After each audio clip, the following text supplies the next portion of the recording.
Good afternoon, grade 5. This is Teacher Ann. We're going to discuss about divisibility rules. So, divisibility rules help us determine whether a number is divisible by another number without carrying out a division process. So, divisibility, one whole number is divisible by another if after dividing the number or the remainder of a given number is 0. So, after you divide a number, there is no remainder. So, that pertains to divisibility.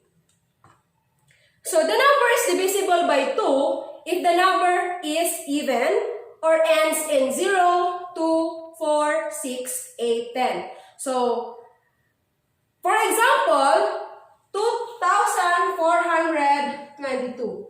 So, 2,422 is divisible by 2 because the number ends in 2. Or the number ends in an even number, which is 2. Another example is 56,876. So 56,876 is also divisible by 2 because it ends in an even number 6. The number is divisible by 5 if the last digit of the number is 0 or 5. So example is 34,875. So 34,875 is divisible by 5 because the number ends in 5. So the number ends in 5, so this is divisible by 5. So 490 ends in 0, so this is also divisible by 5. So the number is divisible by 10 if the last digit is 0. Example is 100. This ends in 0. So meaning to say 100 is divisible by 10. Another example is 40,000. It also ends in 0. So 40,000 is divisible by 10.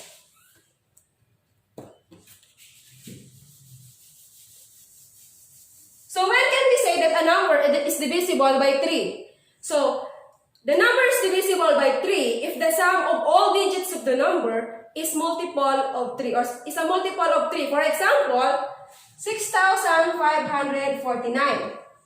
So the rules says that if the sum of all digits of a number is multiple or is a multiple of 3, meaning to say this is divisible by 3. For example, 6,549, we're going to add all the digits. 6 plus 5 plus 4 plus 9. So 6 plus 5 is equal to 11 plus 4 plus 9. So 11 plus 4 is equal to 15. Plus 9 is equal to 24. So 24 is a multiple of 3. So this 6,541 is divisible by 3. So when can we say if the number is divisible by 6? So a number is divisible by 6 if the number is even and is divisible by 3. Example is 456.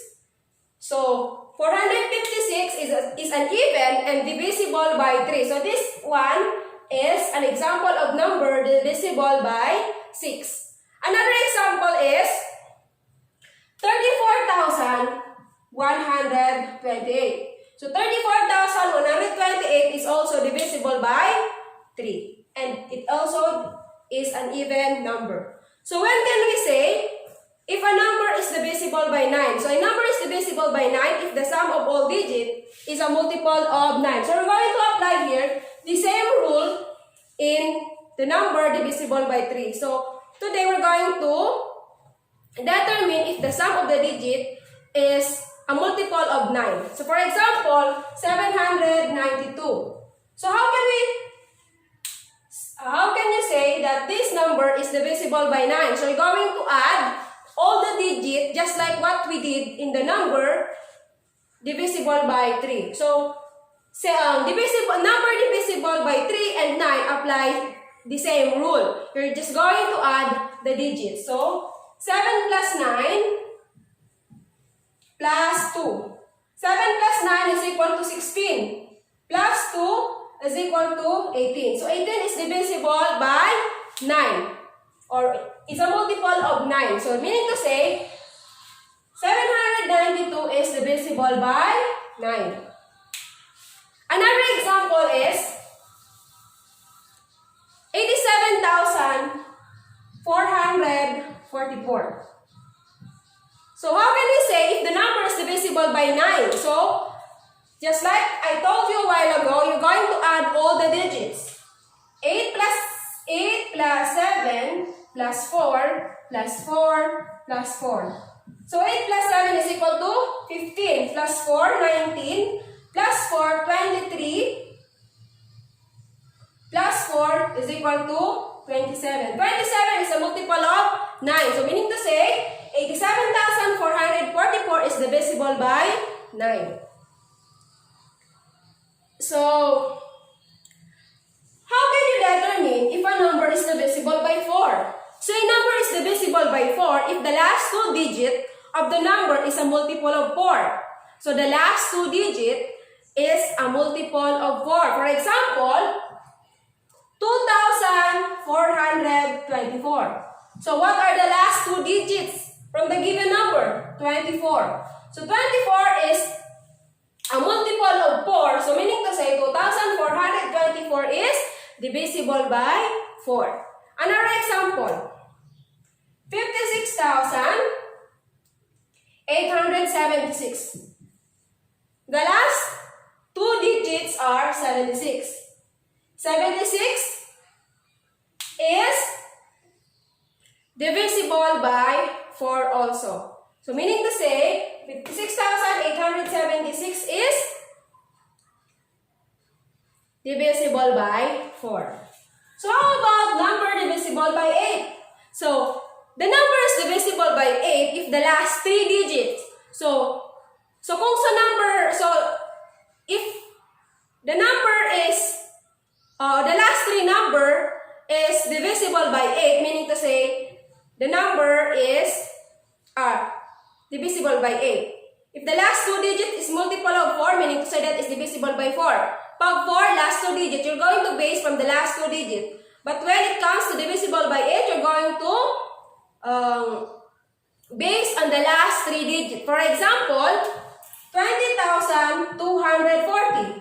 What are the last 3 digits from the given number? 240. 200 is 240.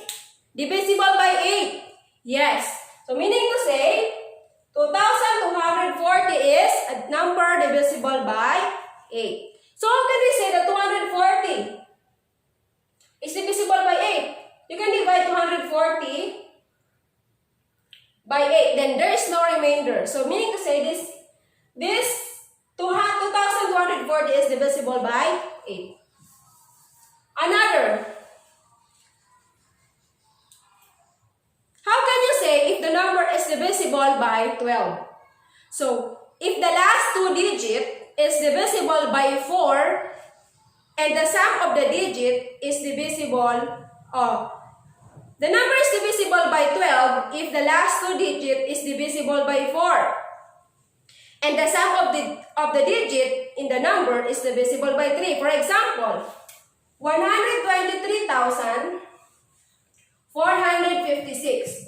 So how can you say that this number or this given number is divisible by 12? So you're going to base on the last 2 digits.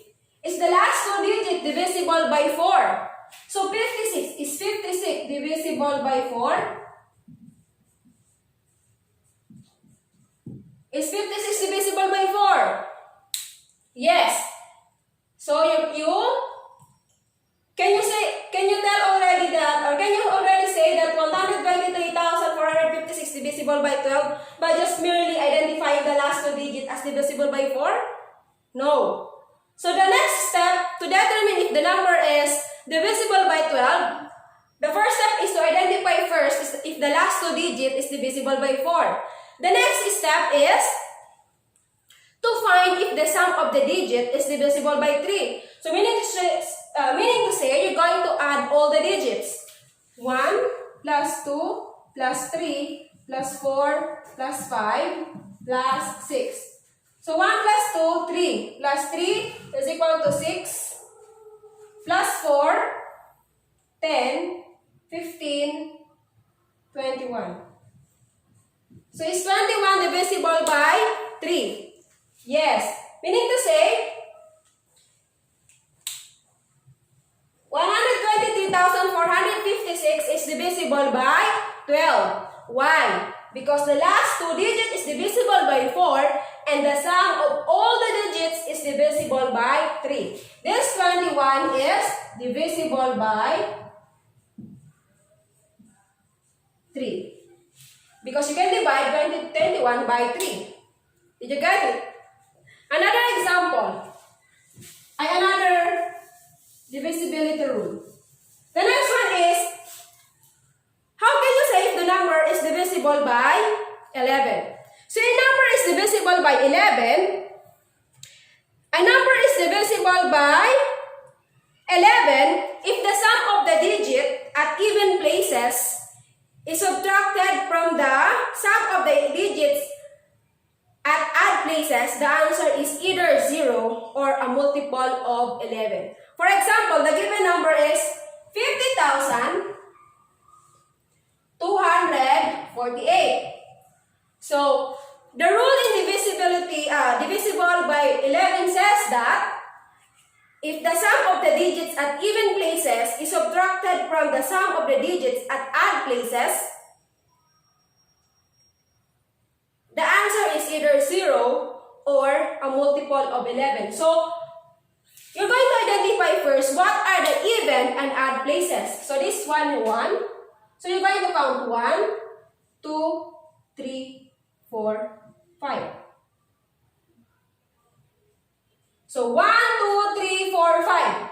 So, meaning to say, you're going to add first the even places.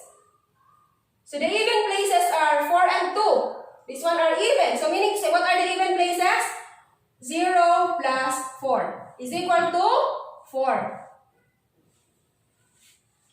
Then what are the odd places? The odd places are 1, 3, 5. The odd places are 8 plus 2 plus 5 is equal to 15.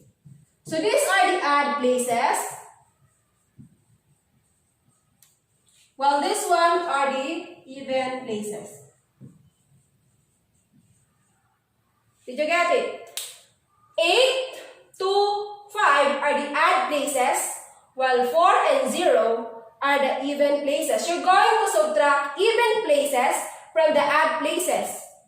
So, divisibility, number is divisible by 11 if the sum of the digits in even numbers subtracted from the sum of the digits in odd places, the answer is 0 or multiple of 11. So, we're going to subtract even places from odd places. So, 15 minus 4 is equal to 11. So, 11 is multiple of 11. So, we need to say 50,248 is divisible by 11.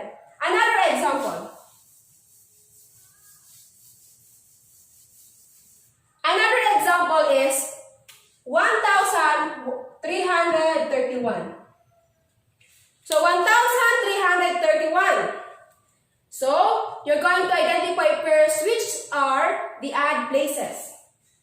So, the odd places are this one. Even places. Yes, odd places because 1, this one is 1, 2, 3, 4. This one is the odd places and this one are the even places. So you're going to add the even place, the odd places. 3 plus 1 is 4. Then the even places, 1 plus 3 is equal to 4. So you're going to subtract even places from the odd places. So 4 minus 4 is equal to 0. If the answer is 0, that is also a number divisible by 11. So that's all for today. Remember to always remember the rules of divisibility from 1 to 12 or from 2 to 12.